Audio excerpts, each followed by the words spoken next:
3 परमाणु ठिकानों पर अमेरिकी एयर स्ट्राइक से ईरान भड़का हुआ है। ईरान के supreme leader ayatollah Syed Ali Khamenei ने सोशल मीडिया पर एक नया पोस्ट किया है, जिसमें उन्होंने इजराइल को फिर से चेतावनी दी है।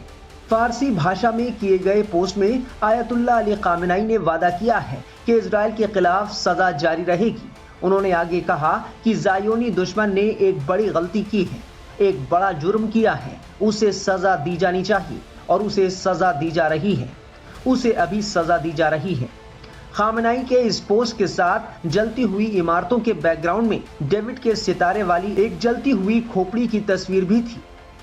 वहीं ईरान के विदेश मंत्री अब्बास अराक्ची ने ईरान की परमाणु सुविधाओं पर अमेरिकी हमलों की निंदा की है और इसे संयुक्त राष्ट्र चार्टर, अंतर्राष्ट्रीय कानून और परमाणु हथियारों से जुड़ी संधि का गंभीर उल्लंघन बताया। पेंटागन में ब्रीफिंग के दौरान joint chief of staff air force general dead can ने पुष्टि की कि ऑपरेशन में 7B-2 स्पिरिट स्टील्थ बॉम्बर्स का इस्तेमाल किया गया था। उन्होंने कहा कि B-2 18 घंटे की उड़ान में शामिल थे और इस्फहान, नतांज और फोर्दो में एयर स्ट्राइक हुई। बम वर्षकों ने GBU-57 massive ordnance penetrator warheads तैनात किए। आमतौर पर बंकर बस्टर के रूप में पहचाना जाने वाला ये बम एक वॉरहेड ले जाता है और माना जाता है कि ये करीब 200 फीट जमीन के अंदर जाता है।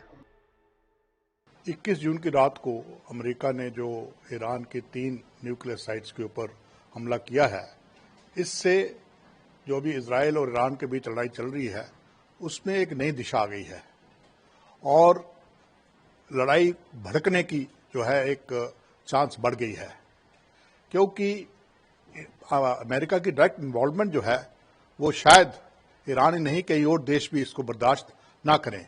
जैसे हाल ही में यमन ने तो अनाउंस भी कर दिया है कि वो भी ईरान के साथ इस लड़ाई में हिस्सा लेगा। तो इससे आगे क्या हो सकता है? अब आगे देखिए, सबसे पहली बात तो ये है कि क्या अमेरिका कंटिन्यू करेगा या सिर्फ इस बॉम्बिंग के बाद बंद कर देगा। दूसरा, जो ईरान के मित्र देश हैं वो इस लड़ाई में आएंगे डायरेक्टली या इनडायरेक्टली। तीसरा, ये लड़ाई और कितना लंबी देर तक चलती है।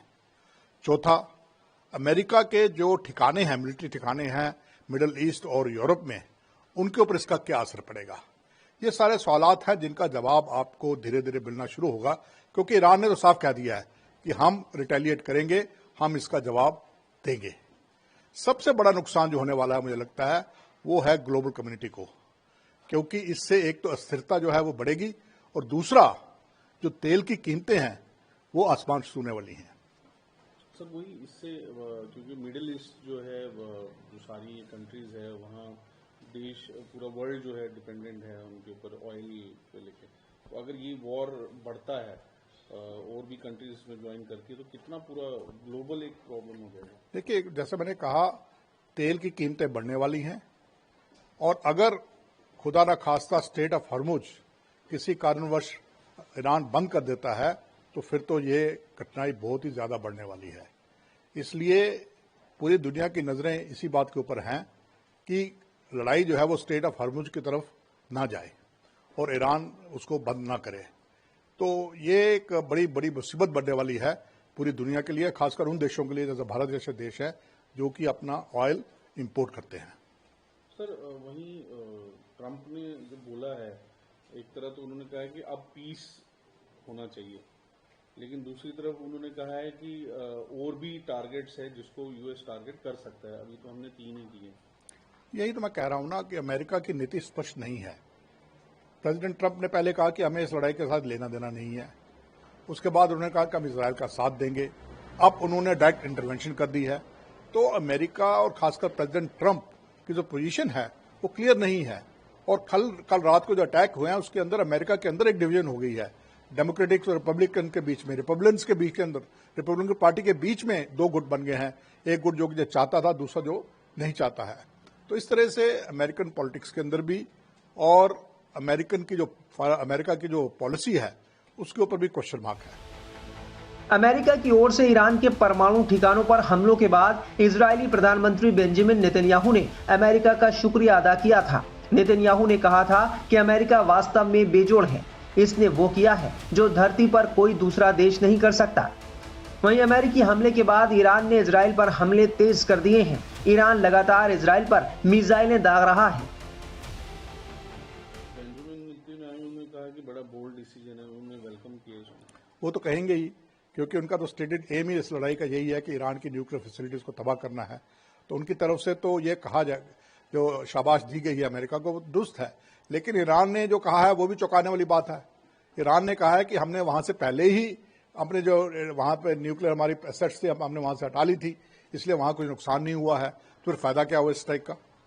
UN has become an ineffective body. एक बिल्कुल ही यूनाइटेड जो संयुक्त राष्ट्र है वो एक इनइफेक्टिव बॉडी बन चुकी है। अमेरिका संयुक्त राष्ट्र की सुनता नहीं है, अमेरिका अपनी मर्जी चलाता है, और जब अमेरिका कुछ करता है तो संयुक्त राष्ट्र भी चुप हो जाता है। तो इसलिए इनके बयानात पर ज्यादा ध्यान नहीं देना चाहिए। इंडिया को कितना असर हुआ है इस सारे? देखिए, इंडिया चाहता है कि ये लड़ाई दोनों देश मिलकर सुलझाएं और जल्द से जल्द इस पर जो खत्म होनी चाहिए। इंडिया नहीं चाहता कि किसी के दबाव में आकर लड़ाई खत्म की जाए। तो इसलिए भारत का जो मौक़िफ़ है, भारत का जो स्टांस है, बिल्कुल साफ है। भारत उसको भी दृढ़ है। लेकिन जो हालात बन रहे हैं, जिनसे तेल की कीमतें बढ़ने वाली हैं और स्थिरता जो बढ़ रही है दुनिया के अंदर, उससे निश्चित है कि बाकी देशों की तरह भारत भी चिंतित होगा। बड़ी कंट्रीज को जैसे मैंने की तरफ जा रहा है। जैसे मैंने कहा कि वर्ल्ड वॉर की तरफ तो नहीं, लेकिन एस्केलेशन है। और जो ईरान के साथी हैं, जैसे उनका नाम लिया आपने, चीन, नॉर्थ कोरिया, रशिया, अगर ये देश क्या लड़ाई में डायरेक्ट शामिल होंगे, ये सवाल अभी इतना जल्दी है, इतना जल्दी आप जवाब नहीं दे सकते, क्योंकि उनके भी अपने इंटरेस्ट हैं। लेकिन लड़ाई बढ़ रही है, इसका दायरा बढ़ रहा है और अगर डायरेक्ट नहीं तो इनडायरेक्ट सपोर्ट जो है ईरान के लिए काफी बढ़ेगी। बता दें कि 22 जून की देर रात अमेरिका ने ईरान के 3 प्रमुख परमाणु ठिकानों फोर्दो, नतांज और इस्फहान पर हमला किया था। अमेरिकी सेना ने इन ठिकानों पर पूरी तैयारी के साथ बम गिराए, जिसमें मुख्य निशाना फोर्दो था। इस ऑपरेशन के बाद ट्रंप ने ईरान को फिर चेतावनी भी दी। A short time ago, the U.S. military carried out कुछ वक्त पहले अमेरिकी सेना ने ईरान की 3 प्रमुख परमाणु सुविधाओं फोर्डो, नतांज और इस्फहान पर बड़े पैमाने पर सटीक हमले किए। Isfahan. Everybody heard those names for years as they built. हर किसी ने सालों तक उन नामों को सुना है जब उन्होंने इस भयावह विनाशकारी उद्यम का निर्माण किया था। Nuclear enrichment capacity and a stop to the nuclear threat posed by the हमारा मकसद ईरान की परमाणु संवर्धन क्षमता को नष्ट करना और दुनिया के नंबर 1 आतंकवाद प्रायोजक राज्य द्वारा उत्पन्न परमाणु खतरे को रोकना था। Iran's key nuclear enrichment facilities have been completely and totally obliterated. आज रात मैं दुनिया को ये बता सकता हूं कि ये हमले एक शानदार सैन्य सफलता थी।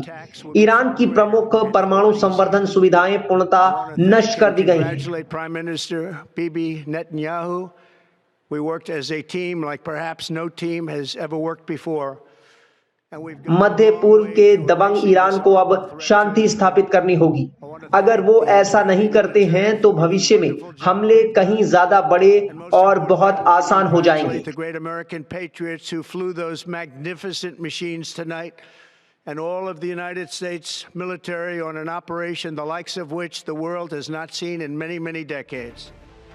सवाल है कि क्या ईरान अमेरिका पर पलटवार करेगा?